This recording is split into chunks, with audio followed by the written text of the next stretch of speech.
What up, YouTube? Welcome to the Living Freed channel. My name is Tyler Freed, and today I'm going to be going over the 7-step process called the baby steps. And the baby steps were created by a very popular person. I'm sure a lot of you that are going to watch this video have already heard of this person. His name is Dave Ramsey. He's very popular. He has a massively successful radio show. He has sold a ton of books, financial books, and he has an extremely successful YouTube channel. I've been currently following him for, I don't know, about 2 years now, 2 to 3 years. I've been following his process and following his podcast and everything, and watching his shows and content and everything. I've read a couple of his books, you know, and I really have a lot of respect for Dave Ramsey. He has helped my wife and I really get a good, solid education and helped us lay a good, solid foundation for our future. Not only financially, but, you know, with our careers, with our marriage, with a lot of different things. But in this video, I'm strictly going to be covering the 7-step process called the baby steps. And I'm sure, you know, people that are watching this video may have already heard about the baby steps, or you may have heard about the baby steps, but you don't maybe understand them. You don't really know what all of them are. And in this video, I just feel like, you know, making a video about it, to be honest. And the reason I want to make a video about it is because, you know, I want to make a video for people, for maybe somebody who is really struggling with their finances, really doesn't understand basic fundamentals of how to handle money. And I'm going to be making a lot of videos about this in the future. So please like this video. If you like the content, make sure you watch the entire freaking video and subscribe to my channel, Living Freed. So I'm making this video because 7 out of 10 Americans live paycheck to paycheck. 7 out of 10 in the richest country in the world. Just think about that. Think about that. That is a crazy statistic. That is an absolute crazy statistic to me. And the reason is, some of it has to do with circumstance, absolutely. But for the most part, in America, it's because of lack of financial education. That's what it's all about. Lack of financial education. It's not that people aren't smart. It's not that people don't work hard. It is basic financial education. Really, that's really what it is. And once you get this basic understanding of money and how to handle money, basically, then you can start expanding your knowledge and learn more complicated things. But first you have to lay a foundation, and that's what this 7th baby step, 7-step, program is that Dave Ramsey created. It is not, an end-all be-all plan. Not everybody's going to follow it. Not everybody's going to do it. But it is a great plan. It is a great plan. I personally believe it is. I personally believe most people in America should follow this plan. So let me go over the 7 baby steps. Now I'm going to explain them one by one in order and kind of add some commentary on each step. Step number 1 is save $1,000 emergency fund, okay? You save this $1,000 emergency fund up, and you just put it in a savings account. You don't invest this, you don't touch this money unless it's for an emergency fund, okay? Or an emergency. Unless it's for an emergency, you don't touch this money for nothing, okay?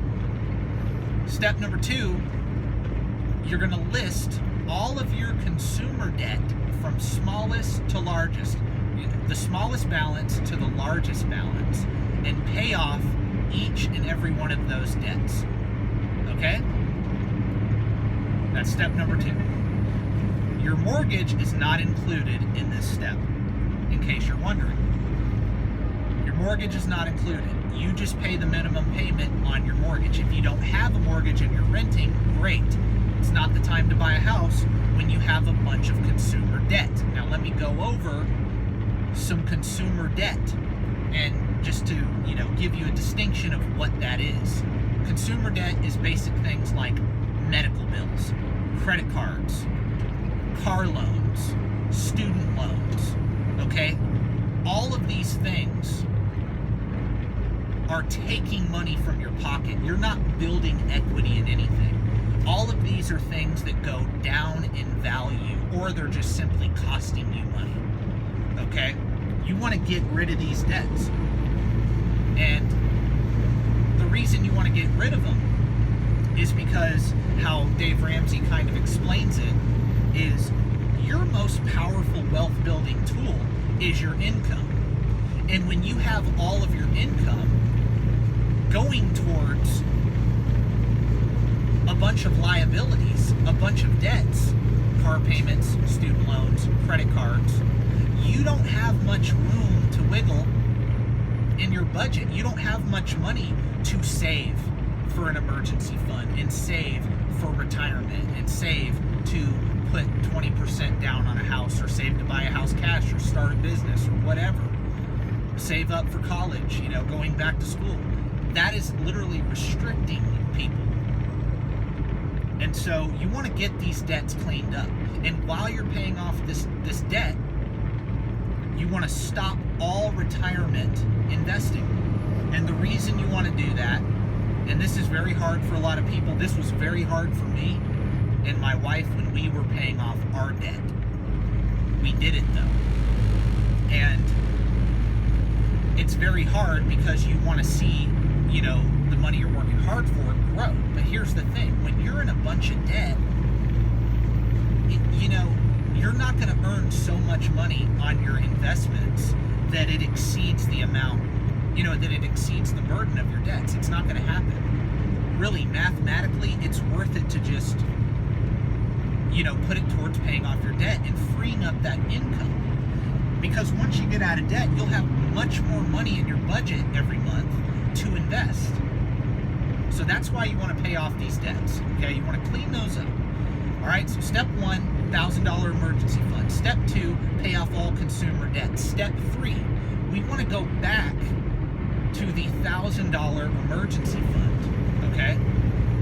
And we want to take that $1,000 emergency fund to 3 to 6 months worth of household expenses, okay? So all you got to do is add up every bill that you have, okay? Every single bill. House payment, rent, electric bill, gas bill, food, insurance, everything, right? You add up all of that and then, see what that is for a month, okay? And you may have to look at like the last 3 months worth of bills to get an actual average of what your bills really are. But you can do that. It's very easy to do. And anyway, once you get that number of whatever your bills are, your overhead is for the month, then you want to multiply that number by 3 or by 6, okay? So let's say somebody has $2,500 worth of bills for the month, okay? You would take that $2,500 and multiply it by 3 to get a 3-month emergency fund, okay? And that's cushion. This is an emergency fund. This is a cushion. This is an insurance policy on life. You're not investing this money. This is just savings, period. It's a foundation, okay? So, and you can take it up to 6 months if you would like. Me, personally, me and my wife, we do 6 months, okay? And a big way to really kind of figure out, if you're very anxious to invest like me, I'm a very anxious person to invest every month, for retirement, for, you know, buying real estate in the future, for starting a business in the future. You know, eventually I want to buy a truck and become an owner-operator. But you want to lay that foundation. The reason this emergency fund is so important is because once you start investing or start saving money towards those other things, life is going to happen, okay? If you own a house, you're going to have your heating and air system go out. It's going to go out one day. Or you're going to have to, you know, maybe fix your car, your transmission, your brakes. Things are going to happen in life, right? Medical expenses may pop up or whatever. This is that cushion that kind of protects your investments, okay? Because once you start investing or saving up for a down payment on a house, or start applying all that extra income towards paying off your mortgage that you may already have, you don't have to go and, you know, you don't have to go and cash out those investments or use that money that you were saving towards the house, right? You can just use the emergency fund. And if you use the emergency fund, all you have to do is refund that. Okay, if you have 6 months worth of expenses saved up in cash and you never touch it, you should be fine. And in most cases, you should be able to cash flow any emergencies anyway. Like, my wife and I, we've had an emergency fund for like 3 years and we've never used it.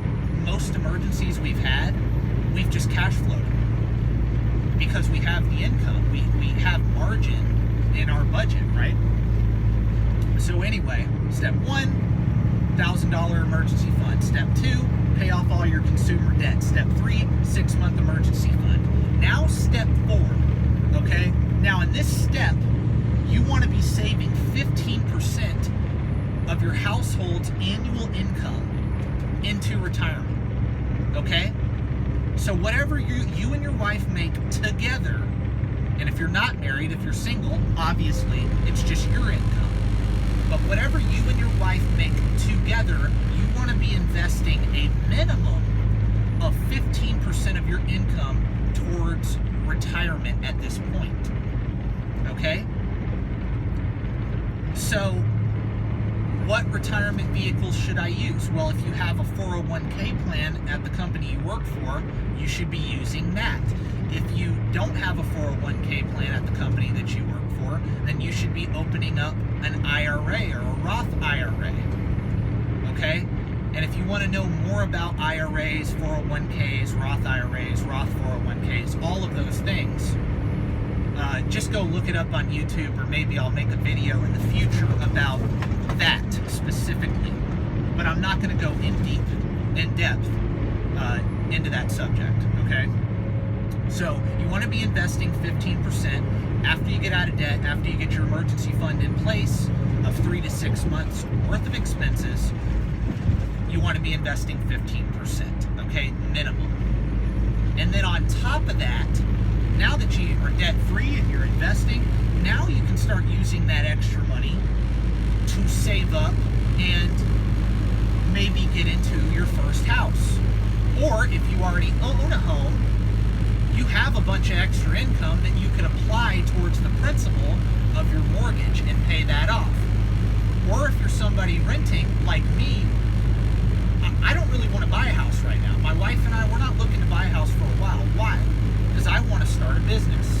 I want to buy a truck. I want to become an owner-operator. Okay, I've got to get the business going. Okay, you know, these trucks are expensive. It's going to take some money to get a business started in trucking, right? Or if you're somebody who maybe wants to go back to college, you could do that. You could start saving up and paying cash for your classes to, you know, further your education and get into that dream career that you always wanted to get into. You don't have to go buy a house. I mean, I know a lot of people want to do that, but you don't have to do that right away once you're out of debt. You know, renting is not necessarily a bad thing for the short term. You know, as long as you're putting your money towards something like education or starting a business or whatever, you can do that, right? Maybe you want to just invest more than 15%. I said minimum, okay? I invest a lot more than 15% of my income. Me and my wife and I, we invest a lot more than 15%. But you can put more if you want. A lot of people at this point, though, would want to buy a house. So, you know, with all that freed up income you have, you can start saving towards a down payment on a house, a good down payment. Okay? So those are the first 4 steps. Those are guaranteed for pretty much everybody. Step number 5 is save for kids' college. If you don't have any kids, then you wouldn't do that. If you do have kids, then create an investment account to save for your kids' college. Okay? And number 6 is pay off the house early. Okay, these 2 steps depend on whether you want to buy a house or if you have kids. Okay, so if you own a house, be investing 15%. Again, you know, if you have kids, you want to be doing all 3 of these steps at the same time. Okay? All 3 of them. You want to be putting extra on the house, saving for kids' college, and investing 15%, all at the same time. Okay? Once the house is paid off, we've gotten to step number 7, and that is, he just says, build wealth and give. Okay? And in other words, this means you're done. Okay? You're at the point to where you can invest way more than 15% if you want to. You can give 20% of your income, 30% of your income. You can, you know, save up, go on fancy vacations, whatever you want to do. You're basically free at this point. You can do whatever you want. Okay? And that's pretty much it. That's pretty much the 7 baby steps. Okay? And I want to add, like, once you get to once you make it past the first 3 steps, the $1,000 emergency fund, paying off your debt, you know, having a 6-month emergency fund, once you get past that, then it's kind of where, like, I think people should think about their future legitimately. This is my personal opinion on whether or not they could make a life-changing thing or decision. You know, a lot of people are in careers where they hate the career that they're in. So that's the chance you have to save up and pay cash for whatever career you want to get into. Okay? Here's another thing too.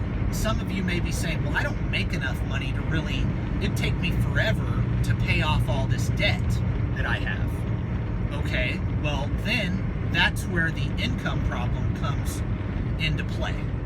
And what you would want to do is assess your situation and see what it would take for you to get into a career without taking out any more debt, so that you can get your income up and then start this process after you've gotten into that career.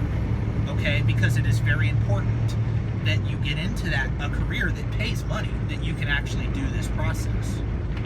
Okay? So this is just a basic financial plan for people to follow. It's a very good one, and I figured I'd make a video about it.